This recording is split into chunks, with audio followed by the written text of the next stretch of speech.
Three monks sit together in quiet meditation, but they're not seeking the same thing. The first monk focuses only on his own liberation, following the Buddha's words as they were spoken more than 2,500 years ago. The second has made a vow.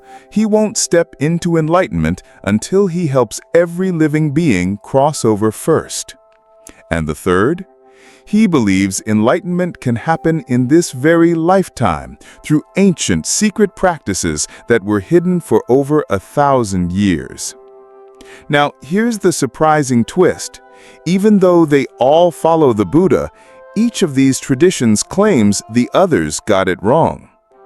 How did one teacher's message, meant to free us from suffering, end up splitting into three very different paths to enlightenment? That's what we're uncovering today, the hidden story behind Buddhism's great divide.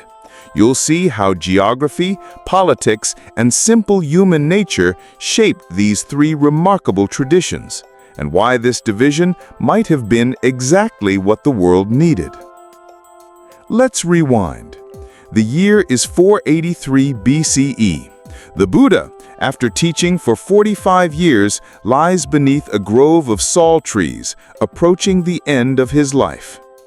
His final words to his disciples are profound, but also a little unsettling. Then he's gone. Imagine the confusion that followed. Here was a master who had spent decades sharing wisdom, but he'd never appointed a successor.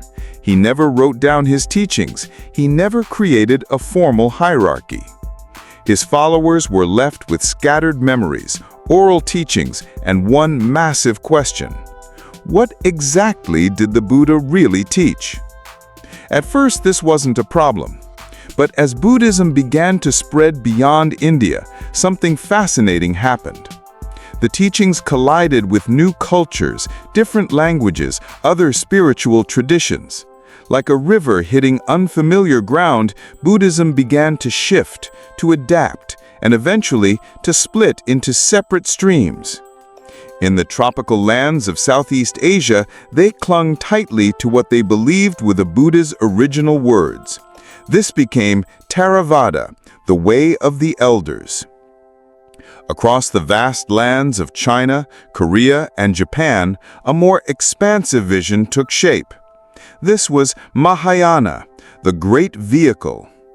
And high in the mountains of Tibet, Buddhism merged with ancient practices to form Vajrayana, the diamond vehicle. So how did these different paths emerge? Let's begin with the tradition that says it preserves the Buddha's words exactly as he spoke them. Theravada. Fast forward to 247 BCE. It's nearly 2.5 centuries after the Buddha's death. A young prince named Mahinda stands before his father, the great Indian emperor Ashoka, one of the most powerful rulers of his time. But Mahinda has made a decision that stuns the court. He has become a Buddhist monk. Ashoka sends his own son on a dangerous mission, cross treacherous seas to the island of Lenka, find King Devanapiyatissa, and bring Buddhism to an entire kingdom. It was no small risk. Monsoon seas had swallowed countless ships. Pirates prowled the waters. No one knew if these monks would even survive the trip. But something much bigger was at stake. Back in India, Buddhism was under siege. Hindu revivals were threatening monasteries. Invasions risked wiping out centuries of teaching. And because the teachings had been passed down orally, they could vanish overnight. When Mahinda and his fellow monks arrived on the island at Mihintel, near the ancient capital Anuradhapura, an extraordinary encounter unfolded. The king was hunting in the hills when he stumbled upon these strange, shaven-headed foreigners. According to the ancient Mahavamsa chronicle, the king approached carefully and asked, "Who are you?" Mahinda's answer would echo through history. "We are monks, your majesty, followers of the king of Dharma, the Buddha. we have come with a message of liberation. And what happened next changed the course of history. Mahinda began teaching the Chulahattapadapama Sutra. The king converted on the spot, not just a personal conversion, but the birth of Theravada Buddhism. Now, Theravada literally means the way of the elders, and these monks weren't trying to innovate. They believed they had something beyond value, the Buddha's original words preserved through an unbroken chain of oral transmission. This conservative approach became their strength. When Buddhism eventually faded from India, the island of Sri Lanka became its fortress. Here, in the golden stupas of Anuradhapura, something revolutionary happened. For the first time in 400 years, the monks wrote down the teachings. The result? The Pali Canon, a massive collection that included the Vinaya, the Sutra Pitaka, and the Abhidhamma, became the most complete body of early Buddhist literature we have. But Theravada's genius wasn't just in preservation. It was also in its practicality. The path was clear and direct. Moral conduct provides the foundation. Concentration sharpens the mind. And wisdom cuts through the illusions that cause suffering. No complex rituals, no elaborate visualizations, no mystical shortcuts. Just a methodical, step-by-step journey toward personal liberation. And this personal focus created some of the most stable, harmonious societies in history. Even today, Theravada remains the dominant tradition in Sri Lanka, Thailand, Myanmar, Laos, and Cambodia, home to over 150 million Buddhists. But as Buddhism spread beyond these regions, other questions began to surface. What if the Buddha's compassion was meant to be more than personal? What if enlightenment wasn't the end, but just the beginning? These revolutionary ideas would spark a movement that would eventually dwarf Theravada in size and ambition. To understand it, we need to meet one of the most powerful figures in all of Buddhist mythology, Avalokiteshvara, the Bodhisattva of infinite compassion. So, who is Avalokiteshvara? According to legend, Avalokiteshvara stood before Amitabha Buddha and made an astonishing vow. I will not enter nirvana. I will not rest in perfect peace until every single sentient being has been freed from suffering. But then, disaster struck. Despite Avalokiteshvara's tireless efforts, the suffering in the world never seemed to diminish. For every soul he saved, 10 more fell into darkness. The task felt impossible. Eventually, his heart broke from overwhelming grief. His head shattered. His body collapsed. His spirit crushed under the weight of infinite compassion, facing infinite suffering. But the story doesn't end there. Witnessing this collapse, Amitabha Buddha performed a miracle. He restored Avalokiteshvara, this time with 11 heads, so he could see suffering in all directions, and 1,000 arms, so he could reach out to help every being in need. The message? True compassion doesn't give up when overwhelmed. It expands, it evolves, it becomes stronger. And this spirit would soon transform Buddhism itself. Around the 1st century BC, a new movement emerged. While Theravada monks were focused on their own liberation, this movement had a different goal. They wanted to liberate everyone. They called their path Mahayana, the Great Vehicle. The shift was profound. In Theravada, the highest ideal was the Arhat, someone who achieves nirvana and escapes the cycle of suffering. But in Mahayana, the ideal became the Bodhisattva, an enlightened being who willingly postpones their own final liberation to stay behind and help others. For Mahayana Buddhists, the goal wasn't to retreat from the world of suffering, but to transform it. Enlightenment and everyday life weren't separate realms, they were two sides of the same coin. As Mahayana Buddhism spread north from India, it began encountering ancient philosophical traditions. But instead of replacing them, Buddhism merged with them, creating entirely new syntheses.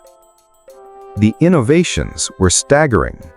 In China, Buddhists developed the concept of Buddha nature, the idea that every being already possesses the seed of enlightenment. They created Pure Land Buddhism, which promised salvation through deep devotion and the chanting of Amitabha's name. And they founded Chan Buddhism, later known as Zen in Japan, emphasizing direct, wordless experience over scripture or philosophy. Perhaps Mahayana's greatest strength was its adaptability.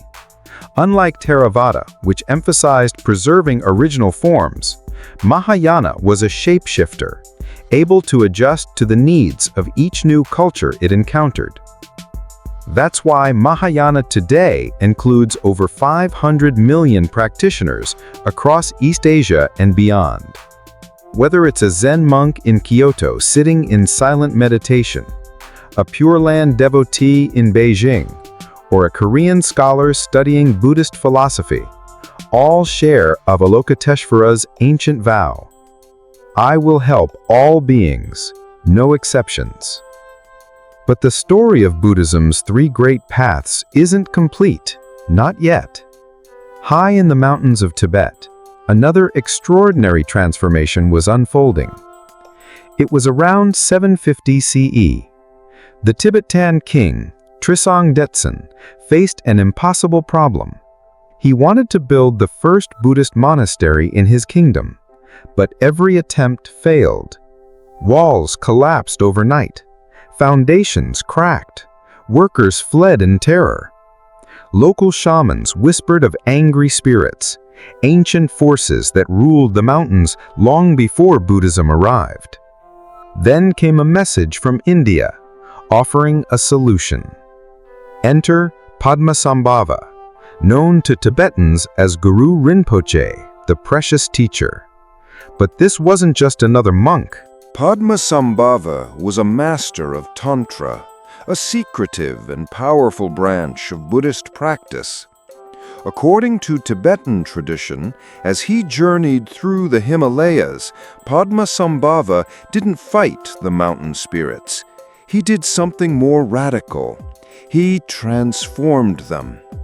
Using tantric practices, he bound each demon under sacred oath, not to disappear, but to become a protector of Buddhism. Thus, the Dharmapalas, the fierce guardians of the Dharma, were born. This became the foundation of Vajrayana Buddhism, the diamond vehicle. The diamond symbolized both the indestructible nature of enlightenment and the sharp precision needed to reach it. While Theravada taught gradual progress over many lifetimes, and Mahayana spoke of countless rebirths, Vajrayana made a bold claim: enlightenment can happen here, now, in this very body, in this very lifetime. The techniques developed in Tibet were unlike anything seen in Buddhism. Complex visualizations where practitioners imagined themselves as enlightened deities. Sacred mantras that vibrate through body and mind. Intricate mandalas that map the path to awakening. All designed to accelerate the transformation of ordinary awareness into enlightened wisdom. For over 1,000 years, Tibet became a unique civilization where the pursuit of enlightenment shaped daily life. But in 1950, everything changed. The Chinese invasion shattered Tibet's ancient world. In 1959, the 14th Dalai Lama fled into exile, carrying the responsibility of preserving an entire spiritual tradition. Ironically, this catastrophe led to Vajrayana's global expansion. Tibetan teachers, once isolated in remote monasteries, began teaching across the world, sharing secrets that had been hidden for centuries. But this raises a haunting question. Can these powerful practices maintain their full transformative power when removed from their original cultural roots? The answer to that question may shape the future, not just of Buddhism, but of human spiritual development itself. For more than 2,000 years, these three great Buddhist traditions, Theravada, Mahayana, and Vajrayana, developed in relative isolation. But today, those ancient boundaries are dissolving. In our modern hyper-connected world, it's not unusual for a single meditation retreat to include techniques from all three traditions. And this raises a fascinating question. Are we witnessing Buddhism's greatest evolution, or the beginning of its dilution? Because despite their differences in method, these traditions actually share core principles. They all embrace the Four Noble Truths. They all take refuge in the three jewels, the Buddha, the Dharma, and the Sangha. And they all define enlightenment as the complete transformation of consciousness. Their differences are more about emphasis than essence. Theravada's focus on personal liberation doesn't mean its followers lack compassion. Mahayana's emphasis on serving others doesn't ignore personal spiritual development. Vajrayana's rapid techniques don't bypass the core path of discipline and wisdom. Each tradition simply shines a light on different aspects of the same great journey. And now, for the first time in history, these paths are converging. Buddhist teachers from one school are now learning from masters in others. Western practitioners are exploring all three approaches, no longer confined by geography or lineage. This opens up incredible opportunities, but also serious concerns. Many traditional teachers worry that mixing these paths without deep understanding could weaken their power, that sampling techniques from many schools without real commitment might lead to shallow practice and confusion. Perhaps the solution isn't to choose one path or to blend them carelessly. Maybe the answer lies in understanding. Each tradition arose for a reason. Theravada excels at developing clarity and deep personal insight. Mahayana nurtures boundless compassion for the benefit of others. Vajrayana offers advanced tools for rapid transformation. Rather than competing methods, they might be complementary phases in a complete spiritual education. In a way, this would be a return to the Buddha's original spirit, a teacher known for adapting his methods to meet each student's needs. And this brings us to the ultimate question, one that has haunted Buddhism for 2,500 years. What was the Buddha's true intention? To explore that, imagine this scene. A master sits before three students. To the first, he teaches through silence, allowing understanding to arise naturally. To the second, he speaks in paradoxes and riddles, challenging every assumption. To the third, he demonstrates fiery rituals that shock the mind into awakening. Is the master being inconsistent?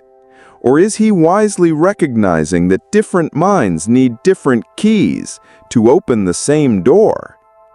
The same may be true of Buddhism's great traditions. Each claims to represent the true path, but modern scholarship is revealing something surprising. Archaeologists have uncovered ancient Buddhist texts in languages like Gandhari that don't fully match any of the major schools we know of today. These discoveries suggest that early Buddhism was diverse from the very beginning. It's likely that the Buddha himself taught different methods to different audiences. Analytical teachings for those needing intellectual clarity. Compassionate teachings for those drawn to serve others. Transformative techniques for those ready for advanced practice. A great teacher doesn't give one-size-fits-all lessons, and the Buddha taught for 45 years to people of every temperament and background. Would he have stuck to only one approach? Or would he have offered exactly what each person needed in that moment? Maybe instead of 3 competing traditions, we are seeing 3 reflections of the Buddha's complete wisdom. The precision of Theravada, the compassion of Mahayana, the transformative power of Vajrayana, each representing a different facet of one extraordinary mind. Now, as these ancient paths meet in the modern world, the question is, can they maintain their depth and power? The future of Buddhism, and perhaps the future of human wisdom, may hang in the balance. But maybe the real teaching has always been this. It's the journey itself that shapes us. Whether we follow Theravada's careful steps, Mahayana's boundless compassion, or Vajrayana's lightning path, all sincere seekers are moving toward the same summit. Remember those 3 monks we met at the start? Sitting in meditation with different goals. In the end, they may discover they are climbing the same mountain, just from different sides. And at the top, their paths will converge. So, which of these traditions speaks to you? Are you drawn to Theravada's clarity, Mahayana's compassion, or Vajrayana's power to transform? Let me know your thoughts in the comments below, and if you enjoyed this journey through Buddhism's 3 great paths, don't forget to like and subscribe. The path that calls to you is the path calling you home.